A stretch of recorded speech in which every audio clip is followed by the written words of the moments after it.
What's going on, everybody? Ryan the Mighty Quinn here, the cornerman _ MMA. So the UFC has just announced that in May at UFC 288, Triple C Henry Cejudo will be making his return against Aljamain Sterling, the reigning bantamweight champion, for a shot to get his belt back. Now, I think we all saw this coming, but it was a little iffy in the air. Actually, it's really funny. I was thinking about how great 2023 is as far as the return for so many fighters. Cejudo, Jones, McGregor, big names that this sport likes. So now I guess we're just waiting for Masvidal to get a fight. But yeah, excellent fight. Really looking forward to seeing how it plays out. We're going to break that down right now. What fighters, where they should be training, what they should be doing, or not where, geographically speaking. I'm talking about as far as what areas within mixed martial arts. So, all right. Obvious, the wrestling goes to the Olympic champion, Henry Cejudo. One of the best to ever do it. In wrestling and in mixed martial arts. Then striking, I am actually going to give this to, overall striking, I am giving to Aljamain Sterling, even though Henry has very explosive hands. He doesn't really have the traditional powerful heavy hands wrestlers have. He has the real explosiveness to him. It's really, he's got good stuff, but overall, from what I've seen with fluidity, I got to go Sterling on that. Now, with the ground, overall ground, I'm going to Cejudo again. We're going to get into that later. I don't really want to give away because that goes into the game plan that I have for him.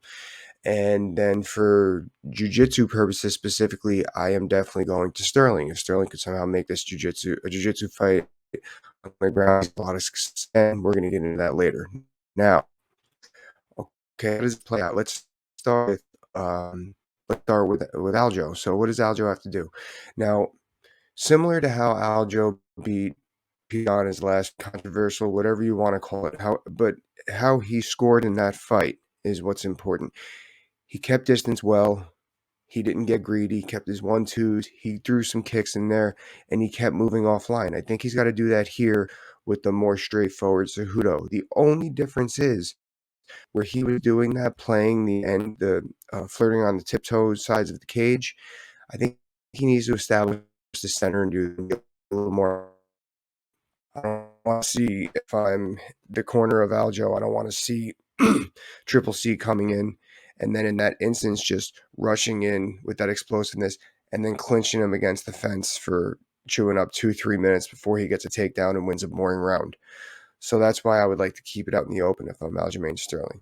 Just 2-3, 1-2, move that head, front kicks, keep that distance, keep the explosive wrestler off me. Straight rights, double jab. I don't know if there's any point in this where I would throw a single jab from Aljo. It's got to be a 1-2 double jab, something behind it, jab, front kick, left front kick, something like that. Because I feel like Cejudo he's going to eat that jab and come in and get what he's looking for. So now, if I'm Henry, forward where said Aljo doesn't want to do, come forward with that explosiveness. He comes forward hard like that, throw some right, throw some kicks, right to the body. Just get Aljo on his back pedals. Okay, once he's against that fence, I would try to use that clinch, like I said, and go for a takedown, whether it be single leg, single to double, a throw.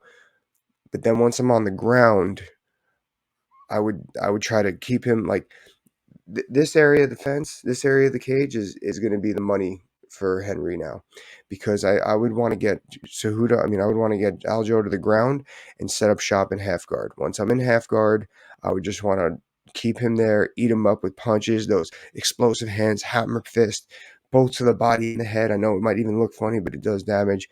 Just set up shop in half guard, post on his head, extend him, just fire on that chin, and just land devastating blows right there. Stay in half guard and end up shop. I think he can actually, if he's able to pull that off, he could even finish Sterling that way. So we're going to go forward, move that head, obviously, with our punches, take down against the fence, half guard, set up shop. Now, I truly believe that this is a fence fight for Cejudo, and this is a non-fence fight for Aljo. For that reason alone, if I see Cejudo get to half guard, it might take Aljo 2 rounds to recover from it. All right, corner adjustments, MMA sport adjustments, mixed martial arts adjustments. So if I'm Aljo, I'm losing this fight because it's going that way. I'm on my back pedals. I'm good. So what do I got to do to win? How do I establish the center? I would start throwing some head kicks, mixing it up, getting a little funky, just getting Cejudo to slow down on his offensive approach. Do something to get him to slow down.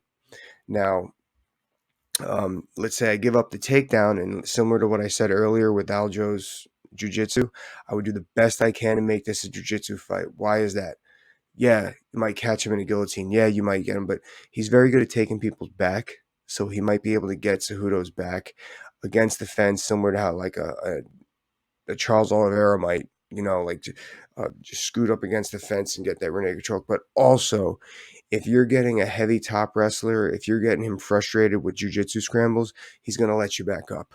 So that's why if I'm on the ground, I got to make this a jiu-jitsu game. I don't want to say a gi jiu-jitsu technique, but I want to see, those hips coming up, shooting up triangles, creating some space, trying to force jiu-jitsu on Cejudo.